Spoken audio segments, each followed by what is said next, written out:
You ever get blindsided so hard your ears ring, even though no one laid a hand on you? That was me, sitting in a glass-walled boardroom on the 24th floor of Sterling Ridge Systems, a company I'd helped build from a clunky software vendor into a streamlined multinational operation. 22 years of blood, strategy, and Sunday nights at my desk, and I thought I was walking into a strategy session. I had my notebook open, pen in hand, already thinking about Q4 rollouts. Instead, the CEO, Brad Ellis, age 35, haircut like a marketing intern, smug as a TED Talk, looked right through me and said, "David, you've been a loyal asset, but we believe you're a bad fit for a modern company." I didn't respond right away. I waited for the punchline. I thought maybe I misheard. I'd been chief strategy officer for a decade. Before that, I'd run operations. Before that, I was the guy dragging this place through the dot-com collapse with a whiteboard and an overloaded Dell laptop. And now, suddenly, I'm a relic? I looked around the table. No one met my eyes. Not Carrie from finance, not Mike from legal. Even Raj, who used to call me his mentor, stared down at his phone like he'd just remembered a text he'd been meaning to send since 2022. Then walked in Skylar. He was introduced as the incoming strategic lead, which was code for, "He's your replacement, David, and he drinks his coffee from a ring light." Skylar, 28, MBA from Stanford, hair like a shampoo ad, dressed like he just woke up rich and decided to crash a TEDx event. He sat down, legs crossed, and said, "We're shifting toward a holistic disruption model with synergy-focused micro teams. Realignment is like totally necessary right now." I waited for someone to laugh. No one did. Brad gave me a tight-lipped smile and slid a thick envelope across the table. "This contains your severance, a positive performance letter, and transition resources. We'd like to handle this quietly and respectfully." I took the envelope without a word. My throat felt tight, like I'd swallowed a brick. I looked around again. Still no eye contact. They were already erasing me in real time. I stood, smoothed my jacket, buttoned it, slow and deliberate. And I walked out without saying a damn thing. Not because I didn't have anything to say, but because they didn't deserve to hear it. The elevator ride down felt endless. My reflection in the chrome doors stared back at me. David Marcus, 56, strategist, survivor, suddenly obsolete. I didn't go home right away. I drove around the city for hours, windows down, engine humming under my silence. The skyline looked unfamiliar, even though I helped shape half of it. My phone buzzed with a few half-hearted messages. "Heard the news. Let's catch up soon." Translation, glad it's not me. By the time I pulled into my driveway, the sun had dipped low enough to turn the sky that coppery orange that looks like it's lying to you. My wife, Janine, opened the door before I knocked. She didn't say anything at first, just wrapped her arms around me. I let her, but something in me stayed stiff, like rebar. She tried to reassure me, said things like, "You'll land on your feet, and they'll regret it." But I wasn't looking for comfort. I wasn't broken. I was insulted. It's not that they let me go. People get fired every day. It's how they did it, how they ushered me out like an antique getting in the way of their minimalist decor, how Skylar smiled with those influencer teeth like he'd already renamed my role into something that came with a TikTok strategy. I didn't sleep that night. I sat in the dark with a glass of bourbon and a stack of old notebooks on the kitchen table, notes from product strategy meetings, scribbled sketches of platform integrations, launch models I'd developed and never used. At 2 a.m., I went out to the garage.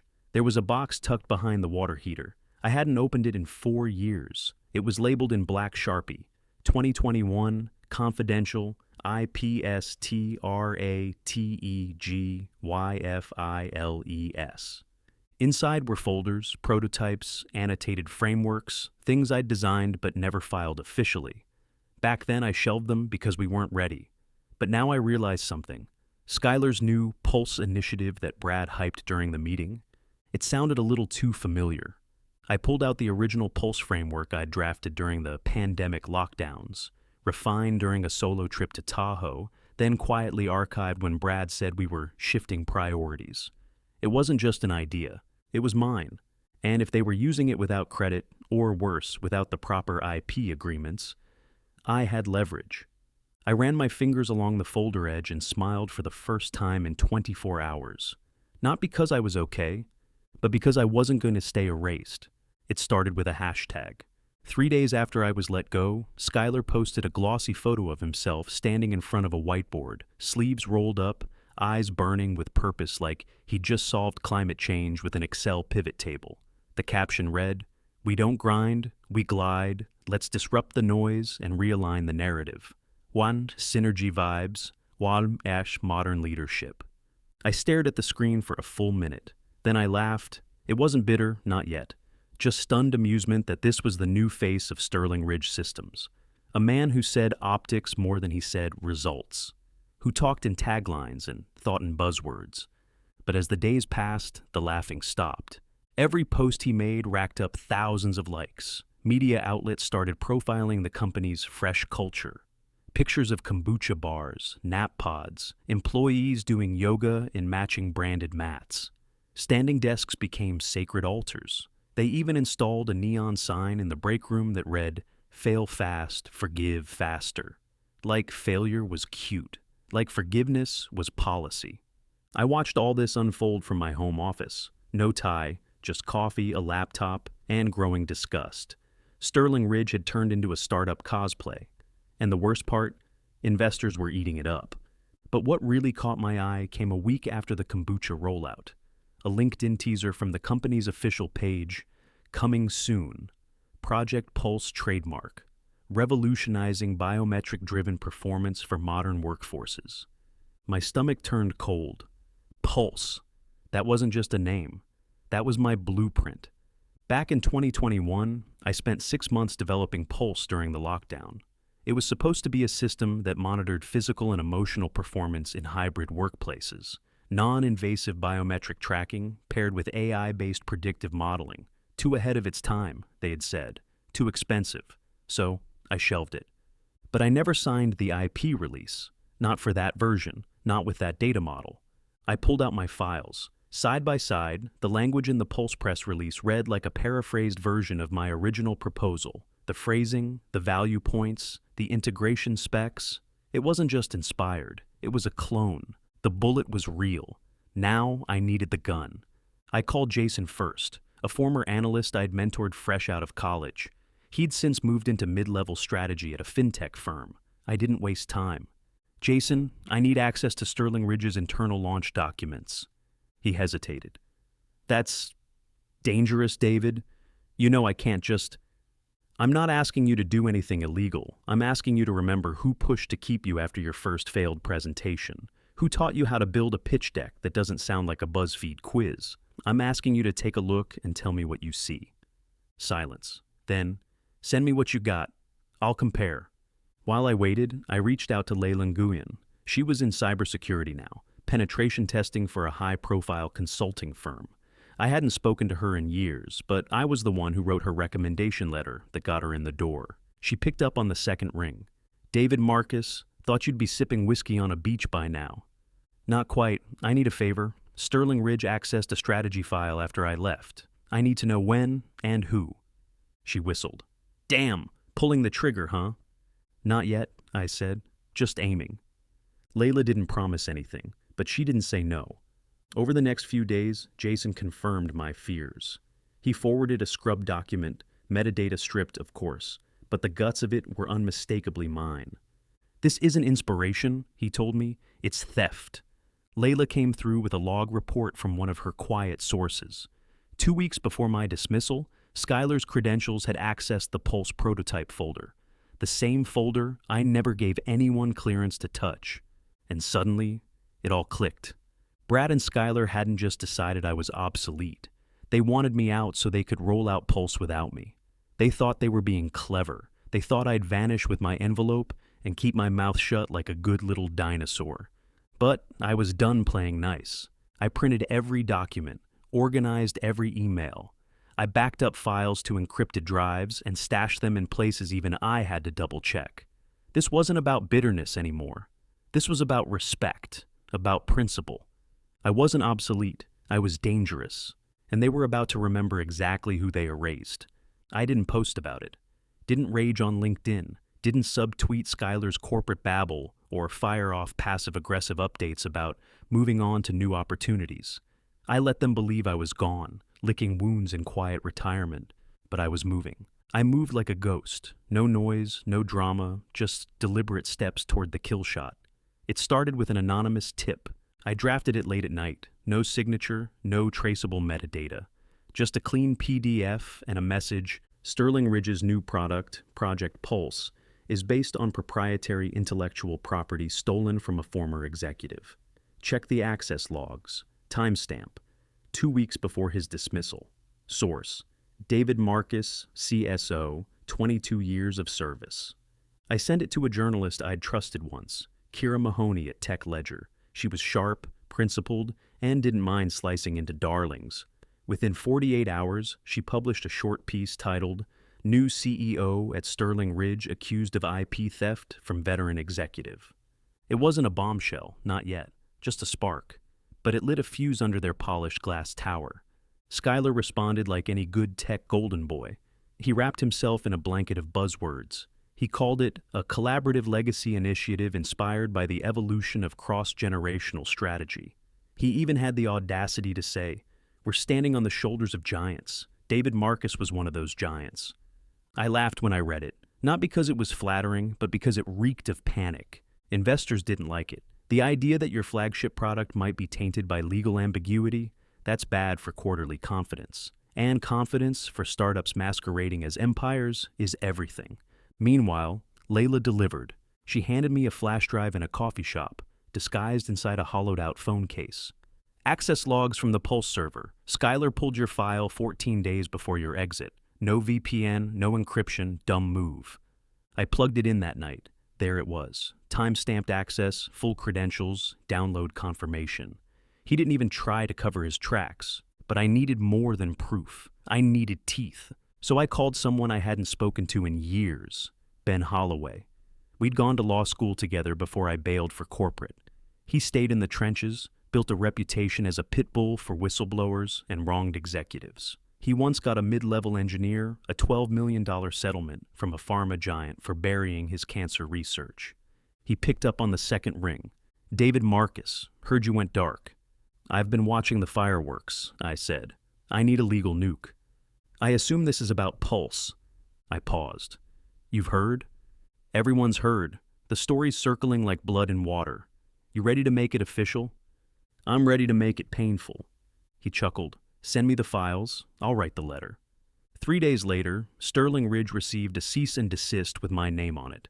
It accused them of willful misuse of intellectual property, breach of confidentiality, and internal tampering with proprietary frameworks. It cited timestamps, user access, and non-disclosed product lineage. It hit them like a brick. Schuyler went silent on social media. The kombucha posts stopped. No more daily affirmations or gliding metaphors. Just silence. And then the texts started. Board members I hadn't heard from since my dismissal. Those same suits who couldn't look me in the eye started reaching out. "David, can we talk? This wasn't personal. Let's find a resolution. There's still a place for you here." Now they wanted to talk. Now they remembered I existed. I ignored them. Not because I didn't want resolution, but because I wasn't finished.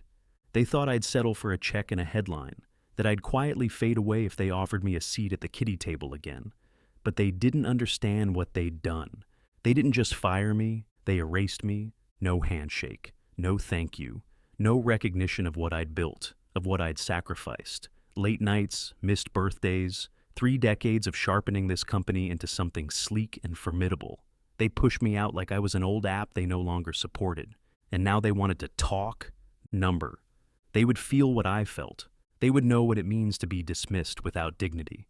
The war had started quietly, but it wouldn't end that way.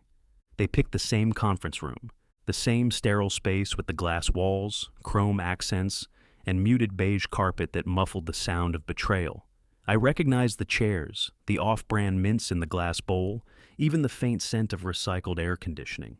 It was almost poetic, fitting that we'd end this exactly where it started.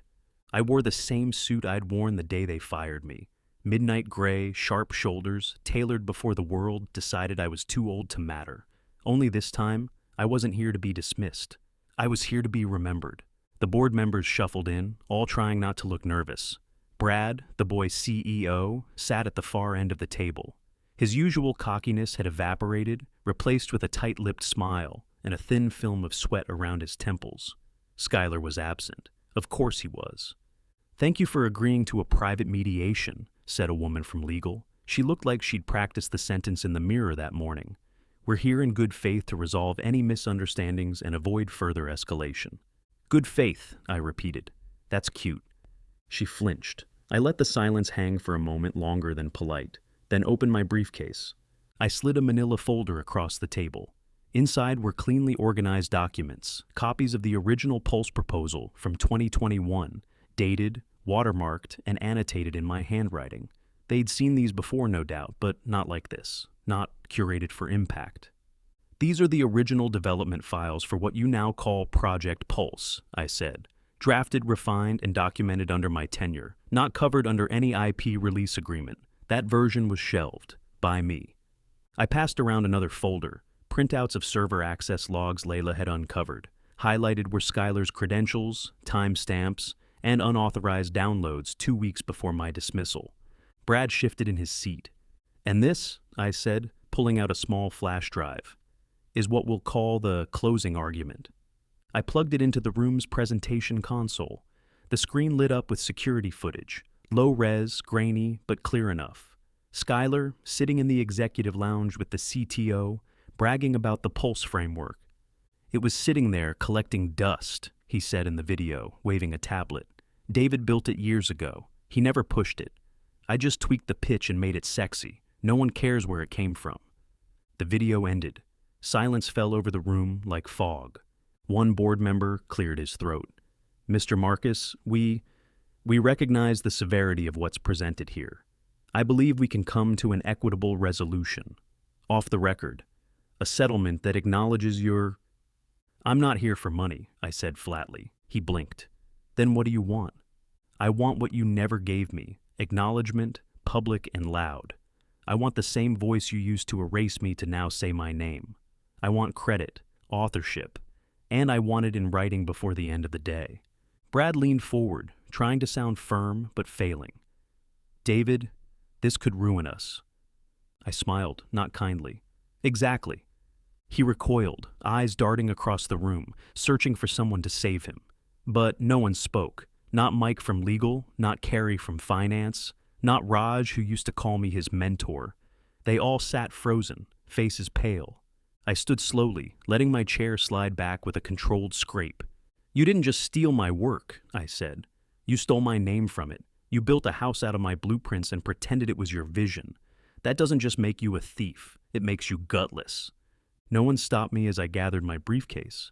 Outside the conference room, the same HR manager who'd handed me the severance envelope last time stood waiting.